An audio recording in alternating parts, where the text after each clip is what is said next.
Hey everyone, welcome back. I'm Michael, and today we're getting right back into some more Reddit stories. If you enjoy the video, make sure to like and subscribe. This first post was created in the Nuclear Revenge subreddit by a user named Revenge Served Cold 8. The post was made about 6 months ago and is titled, "My fiance cheated with several men, including a sex offender, so I took my revenge." After being asked by many people why that wasn't posted to Nuclear or Pro Revenge, I have decided to try again. Moderators at Pro explained why it didn't qualify and suggested Nuclear, but it never posted after my submission. I think maybe it was because my account was only days old, so fingers crossed it works this time. I met my ex in 2012, right after I had just turned 30. I had only dated and been with women exclusively until I came out as bisexual at 28. Let's just say the year I was 29 was a busy year making up for what I missed out on. It was mostly casual and safe hookups. I did try dating 2 different guys for a few weeks, but it just never worked out or got serious. I kind of figured that I'd probably end up marrying a woman or not getting married at all because I just didn't see myself catching romantic and sexual feelings for a guy.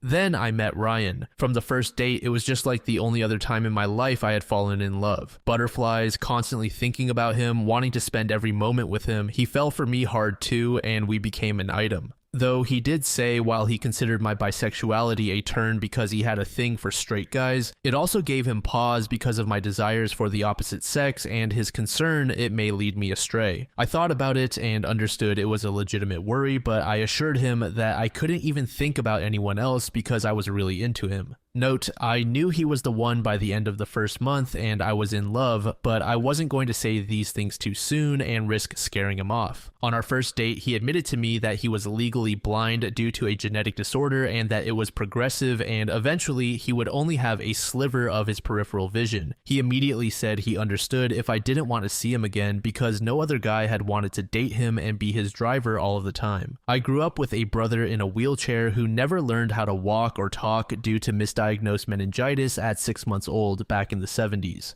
I told him that and said that what my brother had was a severe disability, so in my perspective, his blindness had no effect in my feelings and that always being the driver was a small sacrifice just to be with him. The following years were bliss. We brought out the best in each other. My family, who was surprised but very supportive when I came out, adored Ryan, treated him like family, and said that I had acted happier since we'd been together. When I met him, he was working part-time in retail and had done very poorly in high school because he lost a lot of confidence as his vision deteriorated. I told him that one thing I did insist on was that he do something with his life because he had too much to offer and that I would help. He said he'd wanted to be a teacher but didn't think someone with limited vision could teach, which is nonsense. So I put him through community college for 2 years, then 2.5 years at a local university, and finally the 1-year teacher certification program as required by California. I drove countless miles and paid hundreds in public transportation costs for him, never blinking an eye or complaining. We'd been together for 7.5 years and were engaged to be married in October by the time he was in the last semester of his teaching certification, which involved him student teaching at his former high school with his favorite teacher from his days in school.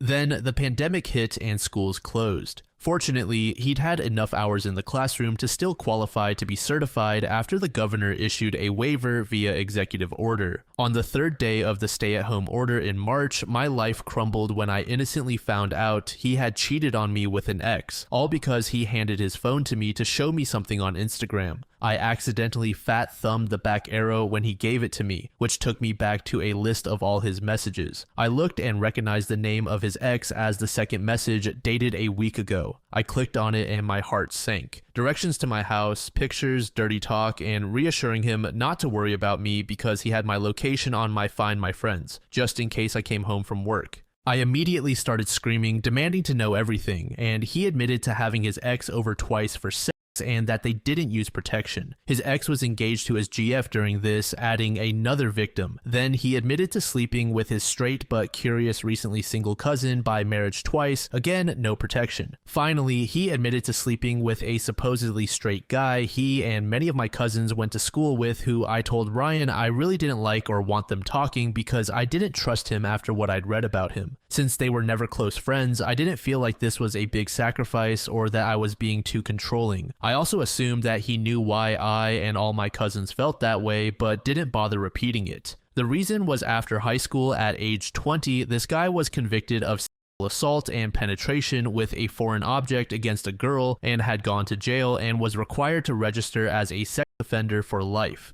Apparently, my ex was the only person in his graduating class that hadn't heard that news. All of this happened in my home while I was working. We spent the whole weekend crying, with me asking over and over why and him repeatedly crying and saying he just didn't know and that he felt terrible. Monday comes around and anger started being as common as sadness. I made a comment that said I was going to pull all the phone records going back the last 3 years. Only when he heard that did he admit to one more guy. Some random named Frankie off the gay hookup app Grindr, who was the first guy he cheated with and continued to casually hook up with for nearly 2 years, with the last time being in February, which was last month. He told me how it started. Get this. It was the day after his graduation with his BA in May 2018, and he was drunk from celebrating and wanted to have sex. I too had been celebrating with him and said I was too drunk to perform and said I'd make it up the next day, then passed out asleep on the couch. Apparently, he was angry horny because he downloaded Grindr, chatted with this Frankie fellow, and arranged to have sex in his car in a church parking lot across the street from our condo. This also happens to be across the street from a school. This fact is important later. All while I slept on the couch. All the times they hooked up after that was again in my condo while I was working or visiting a friend for the night up the coast. He used to love going but started saying he couldn't occasionally because of homework and studying. I absolutely lost it, told him to get in the car, and I drove him to his family's house so he could tell them what he did so they understood why he was moving back into their house. While he was in the house, I was in the driveway on the phone with my provider, ordering the 3 years worth of detailed call and text logs. I then made an appointment to be screened for infections. I suspended his service until he could figure out how to pay for his own damn phone. Then I temporarily changed all his passwords on the social media accounts he cheated with to make sure he couldn't hide more evidence, so only I would have access to his cloud. We shared each other's passwords on his suggestions years before. I also called the bank and issued a stop payment on his final tuition check that I had sent to the certification program the week before and hadn't hit the bank yet. Before deleting his social media except Facebook, I took screenshots of the entire Instagram conversation with his ex and mailed the conversation to his fiancée, who deserved to know so she could see a doctor and get tested too. His family was very religious and had kicked him out in high school for 3 days when he tried to admit he was bisexual and only took him back in when he took it back. Needless to say, she ended it, he got kicked out. 1 down. He came back out to the car and we went home. I took his house key and told him to say goodbye to our 3 pets and get packing. The entire time he packed, I studied those phone records to find out dates, times, and if there was anyone else he was leaving out. He answered every question I asked, and it was then that I discovered that the sex offender and he had only had oral sex in my home and that the actual sex was in the same parking lot he screwed the Frankie guy in. The wheels started turning, and the next day I walked over to the church and sure enough spotted a camera. I spoke to a secretary at the church and informed them about a registered sex offender having sex in their lot, and that not only was it a violation of his parole for indecent exposure, but that he was not allowed to be that close to a school. I provided the date. I was in luck. They had a digital 2-year loop system that started deleting day by day after it had been retained for 2 years. It was April 2020 and he first cheated with Frankie in May 2018 and the sex offender was in April 2019. I told them I was filing a police report and that probation would eventually require a copy of it. They said they would save the file and allowed me a thumb drive of both days to submit with my police report. Within a month, the sex offender was locked up again.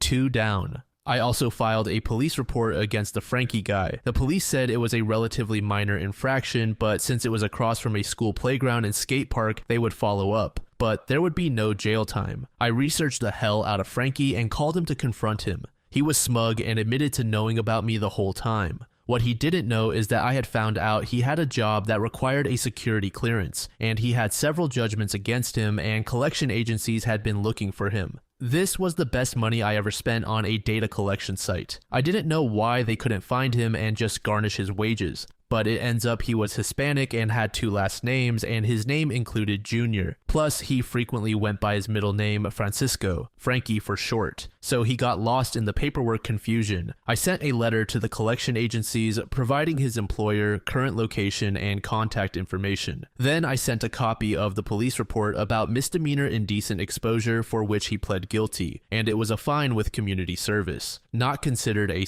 crime. His wages did get garnished, but only for 2 paychecks because the misdemeanor was enough for him to lose his security clearance and get fired. 3 down.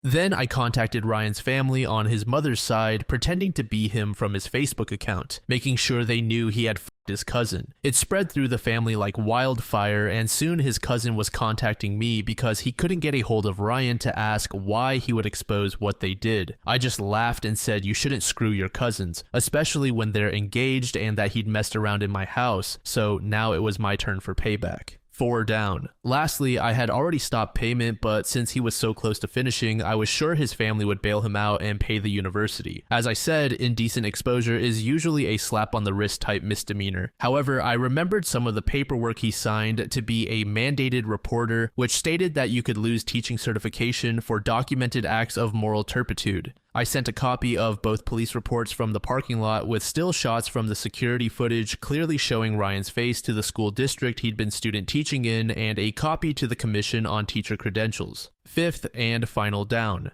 Admittedly, I did all this out of anger, but he shattered my sense of self-worth and made me incredibly bitter and untrusting after years of being generous and supporting him. Everywhere I looked in the town, I thought of Ryan and the cheating. I felt a terrible energy in my condo knowing it all happened there. I stayed 9 months and watched all 5 of their lives self-destruct. Then I sold my condo, making a nice profit, and relocated to the PNW to start over. One sad thing is I found out just recently that his ex, whose fiancée broke up with him, ended up committing suicide several months after I moved. It is too bad that his family was so closed-minded to turn on their own son. But in the end, it's not my fault that he cheated on his fiancée by coming into my home at my fiancée's invitation to cheat. Suicide is never the answer to one's problems, and I hope the fiancée he cheated on doesn't blame herself and that only his family does. Update: for those that haven't seen the original post comments, yes, I did seek therapy. This was 4 years ago, and after 18 months of therapy, that didn't really help. I was referred to a newer therapy for PTSD called ketamine infusion therapy, and it was like magic. In 6 sessions over 3 weeks, I was relieved of all my pent-up anger and resentment and able to trust and date again. I am now happily married and settled in the PNW. I feel bad for what OP had to go through, but I'm glad that he has figured everything out and is now in a happy relationship. This is a reminder that anybody can be a scumbag. What I mean by that is I typically think of people who cheat as more dominant and assertive personalities. Based on OP's description, his ex seemed much more passive. Rarely will you ever find someone so willing and enthusiastic about helping you make a better life. OP was honestly a saint for putting his ex through school, all for him to spit in his face. One user named Kerbin left this comment: "Too bad there isn't a way to reclaim the money you paid on his education up until that point too. It sounds like he deserved all of it. It's despicable to treat someone who's tried to build you up and support you like that so poorly. I might feel bad for some of those other partners because of what they may or may not have known or what they may have been misled to believe, but that's a risk you take." Another user named CatsandGlitter86 said this: "I have to say I'm impressed. Very methodological, concise, succinct analytical strategy. I don't believe the naysayers saying you ruined their lives. I think they are short-sighted. If everyone were allowed their secretive, unprotected affairs, they would no doubt gain confidence and continue unfettered, possibly spreading disease. They now have a chance to alter their behavior and better themselves earlier in life. The man who ended his life would have gone on to marry and have children only to commit suicide later after the secret is revealed, leaving them fatherless, which would be worse. Awesome." And OP actually saw and replied to this comment. He said, "Thank you. I agree. I ended up becoming acquaintances with the ex's fiancée, and she said that they had talked about having a family as soon as they got married. Luckily, she didn't blame herself either after confronting him at his home in front of his parents. Last I spoke to her was over 2 years ago, and she was dating another man and seemed happy. She thanked me for helping her dodge a huge bullet and said, looking back, there were a couple of things that might have clued her in if she had just dug a little more. But she, like me, wasn't the suspicious type and took whatever explanation was given at face value. It ends up there was another guy that Johnny went to high school with, someone he had been hooking up with prior to his time with Ryan while we were together. This next post is a shorter one, but it definitely leaves an impression. The post was created the same day of this recording in the True Off My Chest subreddit by a user named jmonster117. The post is titled, "My brother was in love with me. My brother killed himself on Monday. He had been struggling with his mental illness for a long time, but we thought he was doing better. He was on new meds and actively working around the house for the first time in a long time. Then my mom received a text. 'I'm sorry, especially to Dad,' and then they heard the gunshot. I was asleep when it happened and was awoken by my mom crying, saying, 'Oh my God, your brother shot himself. I think he's dead.' And she told me not to go outside or look out my window. In the past, my brother had sexually assaulted me, so our relationship had become estranged. When I first told my mom what happened, she asked if I could ever forgive him. I didn't have a response. We were all living apart for a few years until my mom got sick and my husband and I moved back in to help out. Then, months later, my brother had a mental break and moved back in with my parents too. The living situation was never ideal, but we made it work. Today, we picked up my brother's ashes. That's when my mom told me, 'Your brother was in love with you. He came to me about it in 2013. So I was around 20 at the time and he was 22. It made my stomach churn. Is that why he abused me? How long did he feel that way? Did he still? My dad had found his notebook with his plans to take his life. He had a deadline of September 1st, which is days before my baby's due date. Is that just a coincidence or is there meaning behind it? I'll never know. So much is going to continue to haunt me. So I don't really know what to say here. Obviously, OP's brother is a very bad person for assaulting his sister, and of course, I do not support incestuous relationships. This post is just very controversial. One user named Cinnamon Cafecito said this, "I don't think it's appropriate for your parents to have kept such a big detail like that away from you. Did they ever get him help? They should not have put you in a situation to be living with him after the assault, or even telling you he was in love with you because now you feel guilt after his death. It's not your fault or responsibility to look after your brother's feelings, especially the kind he had. I wish you the best of healing." OP saw this post and actually replied to it. I don't think they ever got him help, and if they did, he wasn't receptive to it. My mom has her own mess of mental illnesses that haven't really been treated, so growing up was a bit of a mess to say the least. She forgets things a lot. I think she was blocking out her own traumas and pretending we were always a happy family. Another user named Green Pig Black Blue asked OP how she felt about all this. Their comment said, "I'm just curious, but how do you feel? You shared this because you wanted to get it off your chest and you've seen a therapist, so you've gotten advice, but since he was estranged, do you feel sad?